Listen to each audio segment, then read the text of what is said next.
آج ہم ایک بہت ہی خاص شہرہ آفاق ناول پر بات کر رہے ہیں، میگوئل ڈی سروانٹس کا ڈان کیوہوتے۔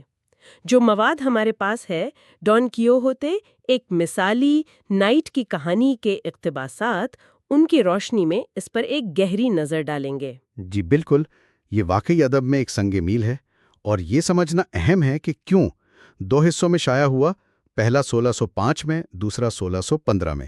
اکثر لوگ اسے پہلا ماڈرن ناول بھی کہتے ہیں۔ تو آج ہم کوشش کریں گے کہ اس کی کہانی، اس کے جو اہم موضوعات ہیں اور یہ اتنا اہم کیوں سمجھا جاتا ہے، اس پر بات کریں۔ بالکل، چلیں شروع کرتے ہیں۔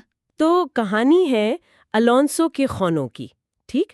ایک ہسپانوی شریف آدمی جی، جو نائٹس کی کہانیاں، وہ بہادری کے رومانوی قصے وہ اتنے پڑھتا ہے کہ بس حقیقت اور افسانے میں فرق ہی بھول جاتا ہے۔ ہاں بالکل، اور وہ سمجھتا ہے کہ اسے خود ایک نائٹ بننا چاہیے، وہ خود کو ایک نائٹ سمجھنے لگتا ہے۔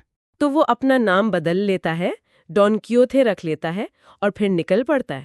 جی، اپنا ایک پرانا سا گھوڑا ہے روسیننتے، اسے تیار کرتا ہے۔ ایک خیالی محبوبہ بھی سوچ لیتا ہے، ڈلسینیا ڈیل ٹوبوسو۔ اور اس کا مشن ہے نائٹہڈ، یعنی وہ جو پرانی بہادری کی روایات تھی انہیں زندہ کرنا، بے بسوں کی مدد، برائی کا خاتمہ، یہ سب۔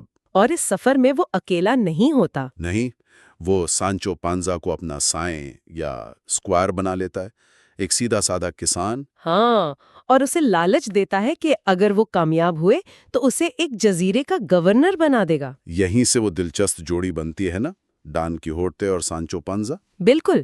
ان میں زمین آسمان کا فرق ہے۔ ڈان کیہوتے تو آئیڈیلز اور وہم کی دنیا میں ہے، وہ سمجھتا ہے کہ دنیا ویسی ہونی چاہیے جیسی کتابوں میں لکھی ہے۔ جبکہ سانچو وہ تو بالکل عملی آدمی ہے، زمینی حقیقت سے جڑا ہوا، اسے تو بس اپنے فائدے، یعنی وہ گورنری کی پڑی ہے۔ جی، اور ان کا یہ تعلق، یہ تضاد آئیڈیالزم اور عملیت پسندی کے ٹکراؤ کو بہت خوبصورتی سے دکھاتا ہے۔ لیکن وقت کے ساتھ ان میں ایک تعلق بھی بنتا ہے، ایک دوسرے کو سمجھتے بھی ہیں۔ اور ان کی مہم جوئی کی سب سے مشہور مثال، وہ تو سب کو یاد ہوتی ہے، پون چکیاں۔ ہاں، وہ ونڈ ملز والا سین کلاسک ہے۔ وہ انہیں خوفناک دیو سمجھتا ہے اور ان پر حملہ کر دیتا ہے۔ اور سانچو بیچارہ اسے روکتا رہتا ہے کہ نہیں نہیں، یہ تو صرف پون چکیاں ہیں۔ بالکل، یہ منظر جو ہے نا، یہ حقیقت اور وہم کا جو مرکزی خیال ہے ناول کا، اس کی بہترین مثال ہے، اور اسی سے وہ محاورہ نکلا، ٹلٹنگ ایٹ ونڈ ملز۔ یعنی بیکار کی لڑائی لڑنا، خیالی دشمنوں سے بھڑنا، آج بھی استعمال ہوتا ہے۔ جی ہاں، لیکن یہ ناول صرف وہم اور حقیقت کی کہانی نہیں، اس میں گہرائی بہت ہے۔ ہاں، جیسے آپ نے کہا، آئیڈیالزم بمقابلہ عملیت پسندی تو ہے ہی، ڈان کیہوتے اور سانچو کے ذریعے، پھر ادب کی نوعیت پر بھی بات ہے۔ بالکل، سروانٹس جو ہے نا، وہ میٹا فکشن کا استعمال کرتا ہے، مطلب کہانی کے اندر کہانی۔ وہ بتاتا ہے کہ یہ کہانی اسے کسی اور ایک عرب مورخ سائیڈ ہومیڈ بنجیلی کے لکھے ہوئے کاغذات سے ملی ہے۔ اچھا، یہ ایک بڑا جدید طریقہ تھا اس زمانے کے لحاظ سے۔ قاری کو یہ احساس دلانا کہ وہ ایک کہانی پڑھ رہا ہے۔ جی، یہ بہت آگے کی تکنیک تھی۔ اور اس سب کے ساتھ ساتھ وہ اس وقت کے ہسپانوی معاشرے پر، ان کی سوچ پر، وہ جو پرانی روایات تھیں ان پر ایک طرح سے تنقید بھی کر رہا ہے۔ تو یہ صرف ہنسی مذاق کی کہانی نہیں، اس میں سماجی طنز بھی شامل ہے۔ یقیناً، اسی لیے تو اسے پہلا جدید ناول کہتے ہیں۔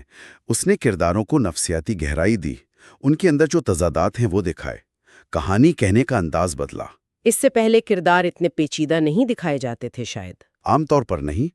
سروانٹس نے دکھایا کہ کردار بدلتے ہیں، سیکھتے ہیں، جیسے ڈان کیہوتے اور سانچو کا رشتہ بدلتا ہے، وہ خود بدلتے ہیں۔ اور اس کا اثر؟ وہ تو آج تک ہے۔ لاتعداد ادیب، ڈرامہ نگار، فلم بنانے والے، آرٹسٹ، سبھی نے اسے کچھ نہ کچھ لیا ہے۔ جی، اس نے جدید ناول کی بنیاد رکھی، کرداروں کی نفسیات کو سمجھنے کا راستہ کھولا۔ تو خلاصہ یہ ہوا کہ ڈان کیہوتے صرف ایک مزاحیہ، ایڈونچر والی کہانی نہیں ہے۔ نہیں، بالکل نہیں۔ یہ انسانی نفسیات پر، حقیقت کیا ہے، وہم کیا ہے، ہمارے آدرش کیا ہیں، ان سب پر ایک بہت گہری سوچ ہے۔ یہ ہنساتی بھی ہے اور سوچنے پر بھی مجبور کرتی ہے۔ بالکل، اور آخر میں ایک سوال چھوڑ جاتی ہے جو آج بھی اتنا ہی اہم ہے۔ وہ کیا؟ یہی کہ کیا ایسے آئیڈیلز، ایسے آدرش جن کا حقیقت سے شاید کوئی تعلق نہ ہو، کیا ان کی پیروی کی کوئی اہمیت ہے؟ کیا ان میں کوئی قدر ہے؟ مطلب کیا کبھی کبھی وہم میں رہنا حقیقت سے بھاگنا ضروری یا شاید بہتر بھی ہو سکتا ہے؟ جی، یہ ایک ایسا نقطہ ہے جس پر غور کرنے کے